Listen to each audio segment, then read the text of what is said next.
আমার একজন নবী আছে যিনি আমার জন্য 23 বছর কাঁদছেন। আমার নবীর 23 বছরের চোখের পানি এভাবে বৃথা হয়ে যাবে?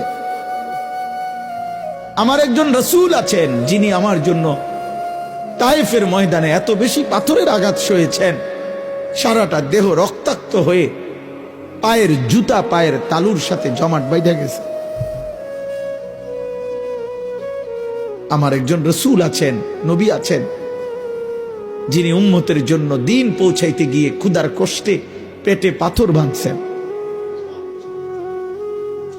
তিনি কিছুই বলবেন না হাসরের ময়দানে?